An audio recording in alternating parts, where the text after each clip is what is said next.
The Ardennes forest, a name whispered in the hushed tones of winter, was a deceptive blanket of tranquility. In December of 1944, the trees stood like skeletal sentinels, their branches slick with hoarfrost, their roots buried deep in a frozen, unforgiving earth.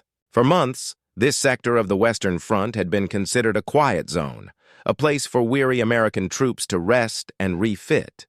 The air, thin and sharp, carried only the soft groan of shifting snow and the distant rhythmic hum of a generator. Corporal Jackie Miller, a 19-year-old from Ohio with a face still too young for the steel helmet he wore, watched a lone snowflake spiral down and land on his glove. It was perfect, crystalline, and in its fleeting moment, held a beauty that seemed impossibly out of place here. Jackie's platoon was dug in along a shallow, snowy ridge. Their foxholes, painstakingly carved from the frozen ground, were little more than miserable pits, lined with pine branches and a layer of damp wool blankets.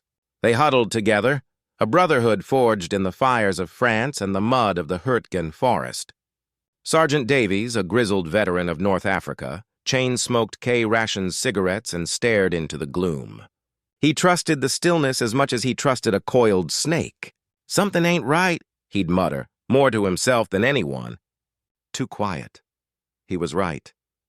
Deep within the frost-rimmed darkness, a different hum was building, a growl that swallowed the distant generator noise and replaced it with something far more sinister. It was the sound of 1,000 engines, a symphony of steel and fury that rolled through the forest like a frozen tidal wave. In the early pre-dawn hours of December 16th, the quiet shattered. Shells, screaming like banshees, tore through the air and detonated among the trees. White bursts of fire bloomed against the gray sky, followed by the percussive thud of explosions. The ground trembled. The men scrambled from their foxholes, their breath pluming in the frigid air, their rifles clutched tight in numb fingers. It was an assault of a scale they couldn't comprehend. The German panzers, the armored spearhead of Hitler's final desperate gamble, plowed through the snow, their massive forms silhouetted against the firelight. The soldiers, boys still, watched in disbelief as the tank's guns swiveled, their massive muzzles belching flame. The Americans, caught completely by surprise, were a scattered handful against a wall of iron.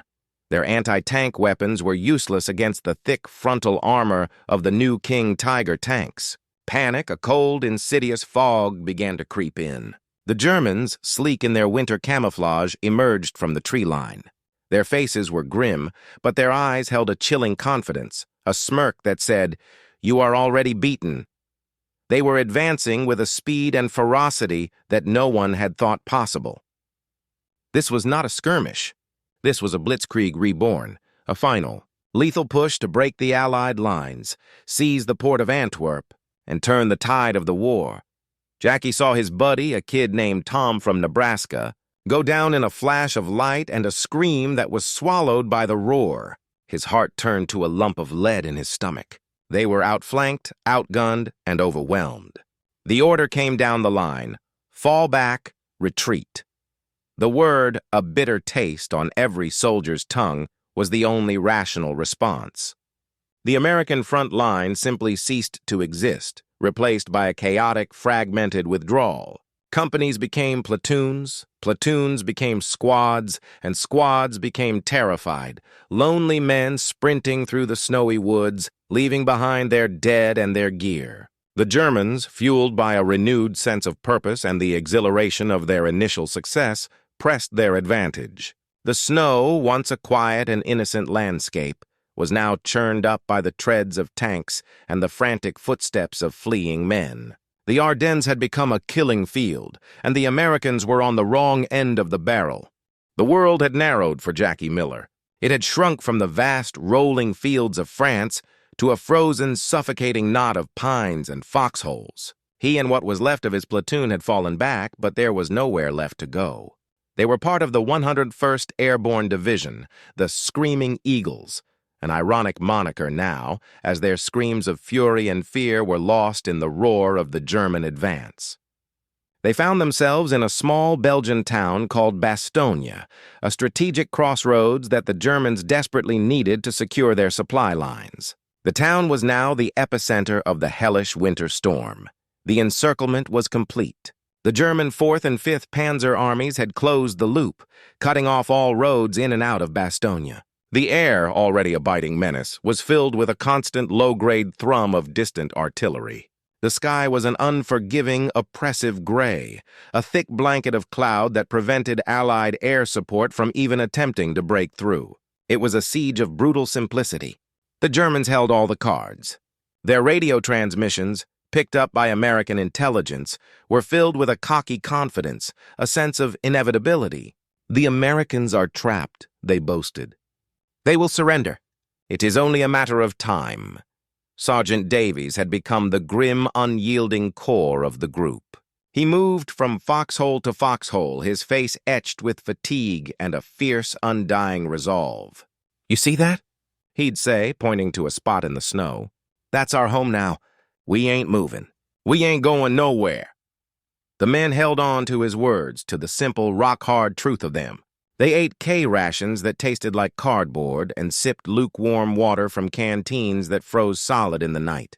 The cold was a constant enemy, more relentless than the shells. Frostbite was a daily reality. Sickness spread through the ranks. Hope, a fragile and precious commodity, was in short supply. The German commander, General von Luttwitz, sent a demand for surrender. The Americans' response, famously delivered by Brigadier General Anthony McAuliffe, was a single defiant word: nuts. The word spread like a spark among the men, a tiny flame of rebellion against the overwhelming darkness. It didn't change their physical reality, the cold, the hunger, the relentless shelling, but it changed their spirit. They were no longer simply fighting for their lives. They were fighting to prove a point. They were fighting to honor that single, powerful word. But the struggle was deep and personal. A young private named Danny, barely 17, had developed a hacking cough and his feet were turning purple. He was shivering uncontrollably, his eyes wide and vacant. Jackie and the others tried to keep him warm, sharing their meager blankets, but it was a losing battle against the freezing air. The cold had a way of stripping away everything but the rawest of emotions. Fear gave way to a numb determination, and then to a despair that was almost serene. The men talked less, conserving their breath and their energy, their words replaced by a silent, shared understanding of their predicament. Every hour that passed felt like an eternity. The Germans kept up the pressure, probing their defenses, sending small, well-armed groups to test their resolve. And every time the Americans held the line. They were a shattered, beleaguered force, but they were still here. They hadn't surrendered. They hadn't broken. Not yet. While the screaming eagles shivered in their holes, a very different kind of storm was brewing. 300 miles to the southwest, General George S. Patton, a man whose very name was a force of nature, stood before a massive map, a cigar clenched between his teeth. The news from the Ardennes had struck him not with panic, but with a surge of furious energy. His Third Army, fresh from a bloody campaign in Lorraine, was facing a new order: abandon all other plans and turn 90 degrees north to relieve the surrounded forces. The task was considered impossible. Armies did not simply pivot and march through a blizzard on a moment's notice. It would take weeks, if not months, to reorganize and move. But Patton was not a man who dealt in the impossible. He had a reputation for moving his divisions faster than any other commander, a ruthless efficiency that earned him both reverence and fear. He had been planning for this, for a swift, decisive strike, ever since the Germans had first revealed their hand. The soldiers of the Third Army, weary and cold, were given the word. They would move. The reaction was a mix of exhaustion and a grim satisfaction. They knew the men in Bastogne were their brothers, and they would not abandon them. In a miraculous feat of logistics and sheer willpower, thousands of vehicles, tanks, jeeps, trucks, half-tracks, were turned around on ice-slicked roads. They formed a column that stretched for miles, a river of steel pushing relentlessly through the falling snow. Patton, ever the showman, was often seen on the side of the road, berating stalled vehicles, encouraging the troops, and driving his men to the edge of their endurance. He understood the psychological battle as much as the military one. He knew that hope was a fragile thing, and he would not let it die in the frozen fields of Bastogne. The weather was the enemy's silent ally. The snow piled up, burying supply roads and freezing equipment. The bitter cold turned every wrench and every bolt into a challenge, but the men of the Third Army fought back. They cleared roads by hand, used tank treads to crush the ice, and pushed their vehicles past the breaking point. The column moved at a pace that was unheard of in military history. It was a race against time, a desperate dash to save a pocket of men who were slowly being crushed. They could hear the battle on their radios, the desperate pleas for air support, the grim, terse reports of casualties. They knew every minute counted. As they got closer, the sounds of the battle became more than just voices on a radio. They were a low, thunderous growl on the horizon. The men of the Third Army, bundled in their winter coats, felt a new energy coursing through them. It wasn't just the cold that was pushing them. It was the grim resolve to end the siege. The grim-faced Germans, who had been so confident in their victory, now faced a new and terrifying reality. The Americans were coming. They had not been broken. They were not beaten. And at the head of a massive column of armor, a man in a helmet with a five-star general's insignia was driving them forward with the fury of a man possessed. He had promised Bastogne a Christmas present, and he was going to deliver. The final days leading up to the relief of Bastogne were a crescendo of violence and desperation. The trapped Americans, having endured weeks of shelling and brutal cold, were at the very end of their tether. Supplies were almost gone. Ammunition was low. The wounded, crammed into freezing cellars, were dying for lack of medical care. The German shelling intensified, a brutal, calculated effort to break the remaining will of the defenders. The smirk on the faces of the German commanders had been replaced by a growing anxiety. They had heard the rumors, the reports of Patton's lightning-fast advance. They knew the relief column was close. The siege was no longer a victory in waiting. It was a desperate race to crush the American pocket before reinforcements arrived. Jackie Miller, his face gaunt with hunger and fatigue, peered over the edge of his foxhole. The snow, once pristine, was now a churned-up mess of mud, blood, and spent casings. The air stank of cordite and death. A small group of German soldiers was attempting a flanking maneuver, moving silently through the trees. He raised his rifle, the metal icy against his skin, and took aim. It was a personal battle now, a grim fight for every inch of ground. He didn't think about the grand strategy or the fate of the war. He thought about the man next to him, Sergeant Davies, and the boy, Danny, who had died 2 days ago. He thought about survival. Then, the ground began to shake, not with the familiar rumble of German artillery, but with a different, deeper vibration. It was a bass note, a profound thrum that seemed to come from the very core of the earth. It grew louder, a roaring crescendo that drowned out the sound of the nearby firefight. From the far edge of the tree line, a new shape emerged. A massive Sherman tank, its gun elevated, its treads churning through the snow. Then another, and another.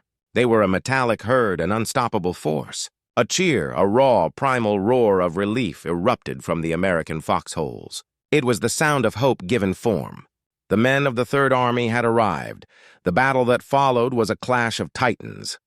Patton's armor, fresh and furious, slammed into the German encirclement.